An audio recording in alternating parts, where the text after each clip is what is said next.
Hello, friends, and welcome back to another round of stories about entitled people. Let's start today's story with one of the most jaw-dropping workplace moments you'll ever hear.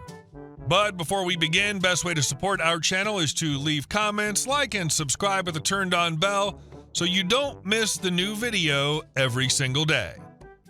All right, let's get into it. My coworker asked me to give her my bonus because I don't have kids. So I'm standing in the break room at work, half awake, waiting for the kettle to boil, when my coworker casually drops the most insane thing I've ever heard. Out of nowhere, she asks me if I'd consider giving her my bonus. At first I laughed. I genuinely thought she was joking, because who even says something like that with a straight face? But then I realized she was completely serious. Deadly serious.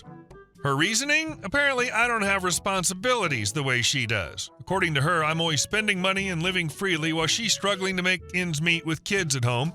She even said, "You don't need it like I do. You should help someone who actually has a family to support." I was so blindsided I just stood there holding my tea bag midair, like my brain was buffering. I thought maybe I'd misheard her, so I kinda laughed again and said, "Wait, are you serious?" But she just looked at me like I was the unreasonable one. She went on to say that since we do the same job and she has more expenses, it's only fair I share my bonus. I didn't even know how to respond. My jaw was practically on the floor.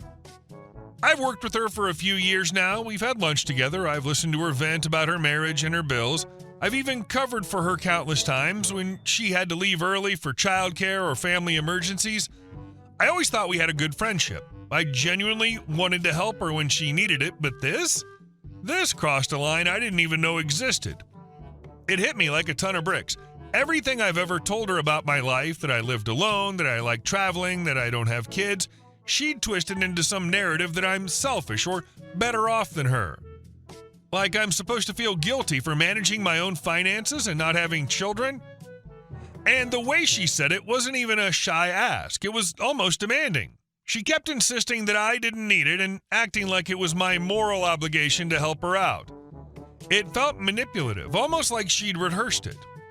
I don't know if she genuinely believes this or if she's just trying to see how much she can get away with. The worst part is that I did care about her. I've been nothing but kind and understanding, and now it feels like she's taken advantage of that. It's like she was waiting for the right moment to cash in on my empathy. Since that conversation, I've been replaying it in my head, trying to figure out if I missed any warning signs. Maybe there were little red flags all along, the guilt tripping, the comments about how easy I have it, the way she'd always expect me to pick up the slack when things got tough. Now I just feel awkward around her. Part of me wants to go straight to my boss and let them know what happened, just in case she decides to twist the story or make it sound like I was being unfair. But another part of me just wants to distance myself completely, keep things polite but cold, stay professional, and never share another personal detail again. I can't believe I'm even having to think about this. Who actually asks a coworker for their bonus? It's so absurd it almost feels like something out of a sitcom, except it's real life, and it's made things incredibly uncomfortable for me. So yeah, that's where I'm at. Betrayed, disappointed, and seriously rethinking who I call a friend. Your discomfort's alerting you to the fact that something is wrong. It's all right to take a step back from helping this person. You've asked for too much and taken advantage of my kindness, so I will no longer go out of my way to help you, is an acceptably professional response. You must follow through on it by taking a step back, though. Don't pick up additional work or do her any favors. I do think you should alert your boss. Staffing and workload issues are their responsibility. You could position it as, Jane Doe has made an inappropriate demand that I pay her my bonus, and I wanted to make you aware in case me declining leads to her causing friction within the team. And our second story. Customer completely ignored my existence and made my job more difficult. This happened the day after New Year's. For some unknown reason, we got slammed, pretty much equivalent to before Thanksgiving. Endless lines, customers needing help on the floor constantly, etc. I was cashiering, which I hate doing as it is, but this rush was just stressing me out.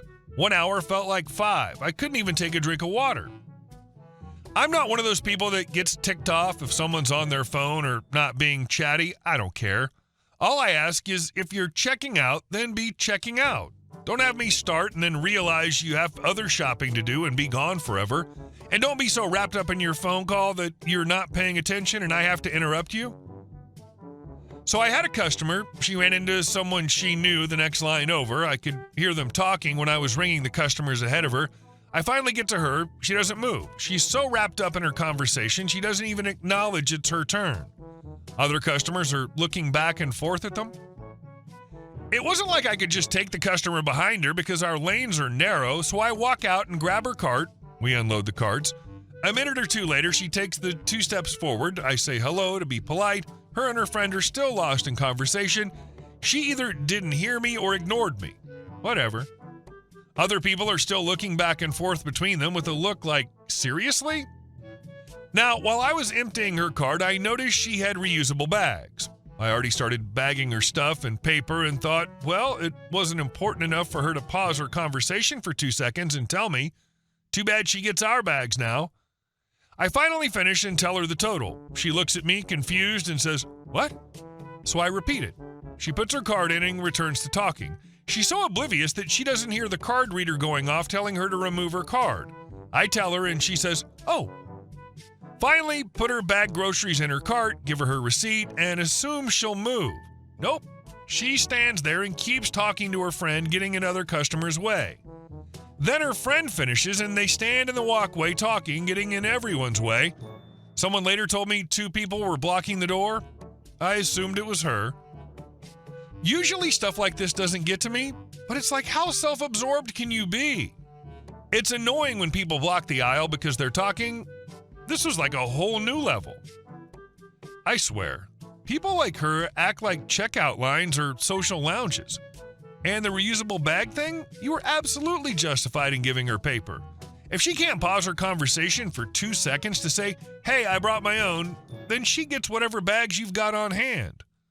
Honestly, I'd love to see how she handled being on your side of the counter during a rush. 5 minutes in, she'd be crying into her overpriced latte, begging for mercy. When a bed store logo causes major hospital confusion. This happened about 10 years ago, but my mom reminded me of it recently, and I still can't believe it actually happened. For context, I used to work as a sales assistant at a well-known bed store. The uniform was awful. A pale blue cotton shirt that looked exactly like hospital scrubs, with the company logo printed huge on one side just in case anyone missed it. It was so oversized and ill-fitting that I always felt like a kid playing dress-up at work. One day, my grandpa had been rushed to the hospital and was going to be staying for a while. I left work still in my uniform and went straight to the hospital to visit him. While visiting, I needed to use the restroom. I stepped out of my grandpa's room and headed down the hallway toward the visitor's bathroom. As I walked, alarms started going off in the room next door and nurses rushed past me. A few rooms down, a man popped his head out and asked me to come check his dad's open sores. I froze for half a second, then quickly said, oh, sorry, I don't work here. I'm just heading to the restroom, pointing at the giant company logo on my shirt. Then I kept walking, figuring that was the end of it. Everything was fine. I used the restroom, washed up, and went back to sit with my grandpa for a while. About 20 minutes later, visiting hours were ending. My mom, grandma, and I gathered our things and started to head out. Since I was driving, I left ahead of them to go get the car so my grandma, who uses a cane, wouldn't have to walk too far. As I hurried down the hallway, completely on autopilot, a hand suddenly grabbed the front of my shirt and yanked me sideways into a patient's room. I was stunned. I was only 20 at the time, barely 5'2", and not at all good with confrontation. The man from earlier was standing there, furious, dragging me closer to his dad's bed. He started yelling at me about how I never came back after going to the restroom, demanding to know what I was going to do about his dad's sores. Before I could even stammer a response, I heard a voice down the hall, my mom. She'd seen what happened, and she came barreling in like a storm, shouting at him to take his hands off me. Then she delivered the best line. Unless you want her to sell you a bed when he gets out, she's not the person you need. The man finally looked down at the massive logo on my shirt, and you could see the realization dawn on him. Did he apologize? Of course not. Instead, he yelled at us for invading his dad's privacy while his sores were exposed and even threatened to call security. I practically had to drag my mom and grandma out of the hospital before they went full mama bear on him, To this day, my mom still jokes that I should have offered him a mattress sale brochure on my way out. So he snatches you out of the hallway, and after he realizes his mistake, he tries to accuse you of invading his father's privacy and threatens to call security on you? Talk about someone that won't admit when they were wrong. You should have said, I should call the police for assault, kidnapping, and false detainment. And our last story. My neighbors think that my house belongs to them. When my mom passed, I inherited her house in rural West Virginia. She bought it back in 1994 and lived there peacefully for 30 years. After she was gone, I spent a few months fixing the place up. Fresh paint, a new porch railing, and a modern kitchen later, I listed it for sale. The house sits off a gravel road surrounded by woods. You can't even see another roof from the front porch. So imagine my surprise when a few days after the listing went live, some random person I'd never met started spamming the Facebook post for my house with comments like, "That's my grandpa's place. We're taking it back." At first, I thought it was just a troll, but they kept going. They started posting paragraphs accusing my mom of stealing the house decades ago, which is funny because she bought it directly from the county, fully recorded and notarized. They wrote that the property was a dump, not worth half the asking price, and that it would never sell to anyone except us. Every time they commented, my realtor deleted the messages, but they were persistent.